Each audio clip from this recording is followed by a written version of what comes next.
Star प्रवाह वाहिनीवर लग्नानंतर होईलच प्रेम ही मालिका नुकतीच रिलीज झालेली असून या मालिकेला प्रेक्षकांचं भरभरून प्रेम मिळत आहे। यामध्ये आपल्याला ज्ञानदा व मृणाल दुसानी सुद्धा झळकत आहे। या दोन्ही अभिनेत्री उत्तम अभिनेत्या आहे हे आपल्याला चांगलंच ठाऊक आहे, परंतु या मालिकेमध्ये एक अभिनेता असाही आहे ज्याला सुद्धा प्रेक्षकांचे याआधी भरभरून प्रेम मिळालेलं आहे। त्याला तुम्ही भाग्य दिले तू मला या मालिकेमध्ये पाहिलेलं असणार। तो अभिनेता दुसरा तिसरा कोणी नसून विवेक सांगडे आहे। चला तर जाणून घेऊया विवेकबद्दल काही महत्त्वाच्या गोष्टी। विवेकचा जन्म 1988 साली मुंबई महाराष्ट्रामध्ये झाला। मुंबईच्या काळा चौकी व अभुदयनगरमध्ये त्याचा जन्म झालेला असून त्याने त्याचे शिक्षणही तिथूनच पूर्ण केले। लहानपणी त्याला इतकी ॲक्टिंगची आवड नव्हती। तो कॉलेजमध्ये शिकत असताना त्याची अचानक ॲक्टिंगची आवड निर्माण झाली। कॉलेजमध्ये परफॉर्मन्स देत असताना तो ॲक्टिंग आणि डान्सिंग कॉम्पिटिशनमध्ये भाग घ्यायचा आणि तेवढ्यातच त्याची ॲक्टिंगची आवड निर्माण झाली।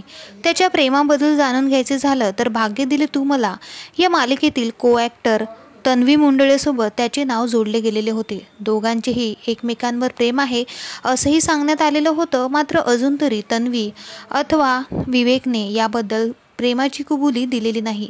तन्वी सध्या एका नव्या प्रोजेक्टवर काम करत आहे व विवेकसुद्धा आपल्याला लग्नानंतर होईलच प्रेम या मालिकेमध्ये लहान भावाची व एका चावट व्यक्तीची भूमिका साकारताना दिसत आहे।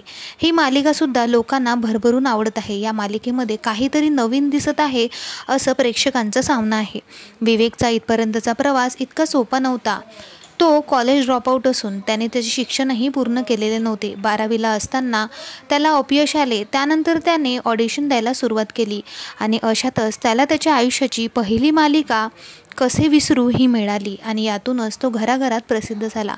त्यानंतर लव लग्न लोचा, भाग्य दिले तू मला, आई माझी काळूबाई, देवयानी, आम्ही दोघी यांसारख्या मालिकामध्ये त्याने काम केलं आणि तो घराघरात प्रसिद्ध झाला। तर तुम्हाला सुद्धा विवेक आवडतो का? आम्हाला कमेंट करून नक्की सांगा। भेटूया परत। धन्यवाद।